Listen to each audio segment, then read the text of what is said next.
This is me, Pankaj. Yes, I'm the founder of We Can Win Foundation, and it has been successfully going from past 4 years. मेरा नाम हर्ष मेहता है और मैं we can well foundation से पिछले 3 साल से जुड़ा हुआ हूँ और एज ऑफ नाउ मैं वी कैन वेल फाउंडेशन का डायरेक्टर हूँ। कीप्स अस गोइंग हमें क्या चीज़ बनाए रखता है, मैं अगेन वापस से बोलना चाहूँगा, the flow kept us going. हमने जब शुरू किया थोड़े डिफ़िकल्टीज आए, पर उतना ही लोगों का सपोर्ट आया जितनी प्रॉब्लम्स आई सॉल्यूशंस आए, बड़ी प्रॉब्लम्स आए बड़े सॉल्यूशंस आए, उससे भी बड़े प्रॉब्लम्स आए उससे भी बड़े सॉल्यूशंस आए। तो हमें कभी भी रुकने का मन तो किया ही नहीं। हम जो इम्पैक्ट क्रिएट करते, जो जितने लोगों को हम इम्पैक्ट क्रिएट कर पा रहे थे, जितने बच्चों के लिए हम अपॉर्चुनिटी क्रिएट कर पा रहे थे ना, जब बच्चों को हम डेवलपमेंट देखते हैं 1 साल 2 साल बाद और ये सोचते हैं कि अगले 5 साल बाद क्या होगा, वो देखने के बाद दुनिया का कोई इंसान रुक नहीं सकता ये काम से। जब आपको मालूम पड़ जाए एक बच्चे को आप 2 या 3 साल से पढ़ा रहे हो और अगले 5 साल बाद वो आपसे स्मार्ट बन के दिखाएगा आपकी एज में, ये मैं आपको गारंटी दे पाता हूँ, क्योंकि मैं देख पा रहा हूँ कि जब मैं उसके एज का था मेरे पास ये सारी चीज़ें थी नहीं, और मैं देख पा रहा हूँ कि ये मुझसे बेहतर 110% बच सकते हैं एक राइट टाइम में, अगर उसको खाली एक राइट पाथ दे दें। अगर ये चीज़ आपको मालूम है और ये चीज़ आपको दिख रही है, this is the thing which keeps me going, this is the only thing which keeps me going, कि वो मुझसे बेटर बनेगा। This is the main thing which keeps me going.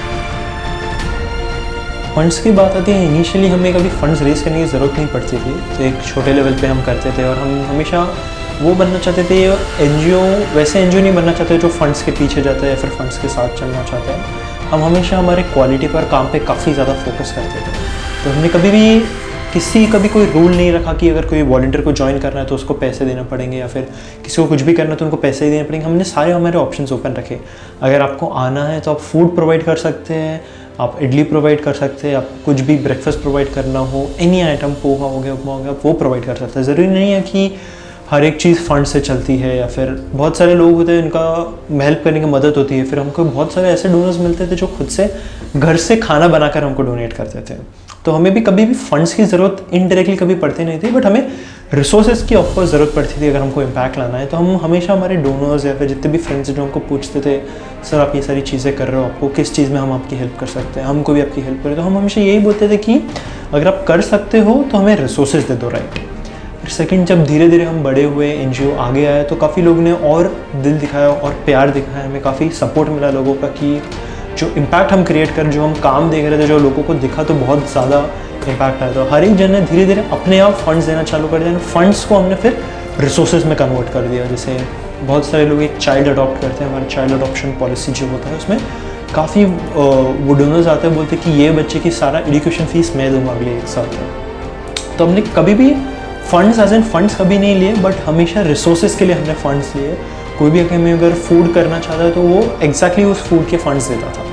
तो वी वर नेवर, हमकी हमेशा वो एक परसेप्शन चेंज करना था कि एनजीओ सिर्फ फंड्स के लिए बना है, या फिर क्योंकि हमेशा एक एनजीओ का नाम इतना अच्छा नहीं होता हर एक जगह, या फिर हमेशा एक डाउट लोगों को आता था। So we always more of resource friendly. आप डायरेक्टली बच्चे से बात कर सकते हो, आप डायरेक्टली पर्टिकुलर वेंडर से बात कर सकते हो, जिस तरह से आप फूड लेना हो डायरेक्टली आप फूड दे सकते हो। अगर आपके पास कोई टीचर है, अगर आप पढ़ाना चाहो, बिकॉज बेस्ट इज़ कि अगर आप आके पढ़ाना चाहो, आकर फूड सर्व करना चाहो, आकर आप खाना खुद से बनाकर आप डिस्ट्रीब्यूट करना चाहो। So funds we never ask for directly, ना हमने कभी मांगा है, बट रिसोर्सेज हमने हमेशा मांगे हैं ताकि हम अपना एक इम्पैक्ट डालें। Actually, there's a tendency in society that they carry forward negative aspects. I don't understand why. Maybe someone has a bad experience, maybe someone had a bad experience, doesn't mean that that is the fact. It's an illusion, it's their experience.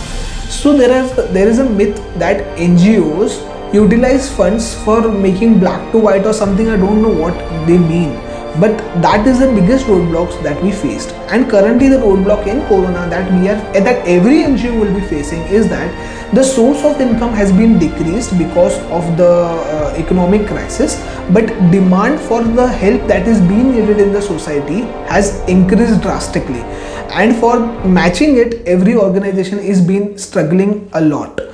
So regarding the roadblocks in detail, everyone thinks that organizations take funds for different aspects and they use it for different aspects, but we have a clear mindset. You can provide us commodities, provide us products like idlis, pav bhaji, vada pav, whatever you're comfortable in, whatever your budget is, for how many ever people you are okay in. So this is how they can provide us, and they can resolve their myth that because we do not want to change someone's mindset that they feel that contributing money is not the right aspect, we don't want to change it. But if you really want to contribute something, still you have an alternative option.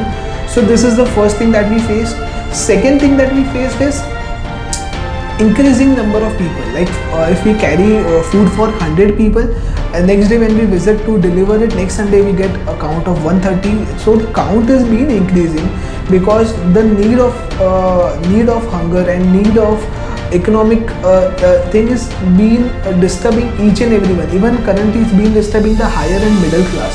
So just imagine the level of them, and they're not expecting something more or something wow. They just want a meal. They don't want a delicious meal. They don't want a spicy meal, or they don't want something attractive.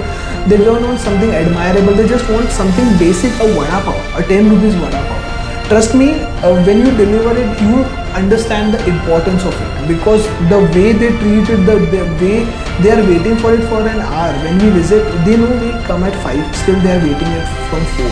So for one vada pav that costs 10 rupees, for that they wait for at least 1.5 hour just to deliver or just to get that vada pav. So now I guess you know the importance of vada pav. So I think I'm not promoting vada pav, but yes, of course you can deliver a meal, and that's it, because I'm not expecting you to go and give 100 vada pavs, but let's start with one.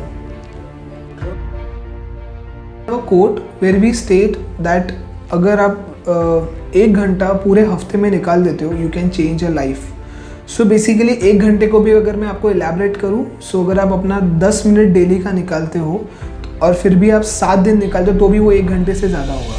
70 minutes of your week can change a life of a kid.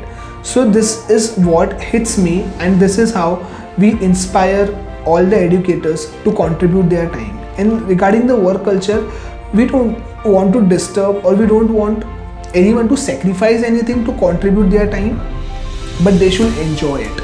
So we make sure whenever an educator joins in, we give him or her an option कि आपको जब भी बच्चे को पढ़ाना है, आपके convenient time पे आप बच्चे को पढ़ा सकते हो. सो हमारे पास मल्टीपल टाइमिंग्स के बच्चे हैं जो अलग अलग टाइमिंग्स में फ्री होते हैं और अलग अलग एज ग्रुप के. तो अगर आप एक एजुकेटर हैं तो आपको हर एक ऑप्शन मिलता है कि आपको कब कौन से बच्चे को कौन सा सब्जेक्ट पढ़ाने में आप कंफर्टेबल हो. अब उसके बाद आपके पास ऑनलाइन एंड ऑफलाइन के ऑप्शंस आते हैं. अगर आप सोचते हो कि नहीं मैं घर बैठ के पढ़ाना चाहती हूँ, दैट्स इट. अगर आप कैफ़े से पढ़ाना चाहते हो, अगर आप ऑफिस के अपने 15-20 मिनट्स के ब्रेक में पढ़ाना चाहते हो, everything works. But that is what makes weekend weevil and unique thing. And apart from it, आज वो educator for any reason discontinue करता है, बिकॉज फॉर पर्सनल रीज़न या फिर उनके कोई भी इश्यूज़ आते हैं या फिर उनको कोई कमिटमेंट्स आ जाते हैं, तो हमारे पास उनका सिखाया हुआ सारा डेटा हमारे पास रहता है, जो अगर नेक्स्ट एजुकेटर आता है वो एजुकेटर वो डेटा से रेफरेंस लेके नेक्स्ट चीज़ कंटिन्यू कर पाता है. So this is the most uniquest thing. We have a data of 300 educators and 300 kids on individual basis. आप मुझे कोई भी बच्चे का नाम पूछेंगे, मैं आपको उसकी हिस्ट्री बता सकता हूँ, किसने उसको कब कितने बजे कौन सी चीज़ पढ़ाई थी. तो हम उससे रेक्टिफाई कर पाते हैं कि अगर ये बच्चा करीबन 6 महीने से सिर्फ ABCD ही कर रहा है, that means he or she has some issues, and that is what need to be rectified from a psychologist or some expert. So this is how it makes unique कि हमारे पास हर एक इंसान का, बच्चों का और एजुकेटर का, अगर आप मुझे पूछेंगे ये एजुकेटर ने NGO में क्या कंट्रीब्यूशन दिया है, I don't just have hours but each and every detail. So here we do not consider anyone as an educator but as a family. Because when someone steps in to contribute something, he is very special to us, because आज हमारे पास करीबन बहुत करोड़ों की आबादी है, but there are handful of people जो society के लिए कुछ कर रहे हैं. तो they come from 0.01% ratio to us. So वो 0.01% रेशियो को हमें पहले तो डबल करना है. इसके लिए हम उनको कंफर्टेबल करवाते हैं, इसीलिए हम उनकी रिस्पेक्ट करते हैं. बिकॉज एक इंसान जब खुद के सोच या खुद के से ज़्यादा किसी और के लिए कुछ करता है, he or she becomes very special to us and to the kid. So So we make sure we do not consider them as an educator or as a volunteer. We consider them as a family, and we make sure, and our family is growing very fast, and we are making sure it doesn't grows just in the terms of number, but it grows in the terms of quality, because we want to give a quality education to the kid so that the equal opportunities matches up with the quality of education. World food day पे मेरा सिर्फ यही message होगा आप सबके लिए। Harsh Mehta from we can will foundation, ये मेरी कहानी। एज अ फाउंडर मैं पंकज ठक्कर, ये मेरी कहानी।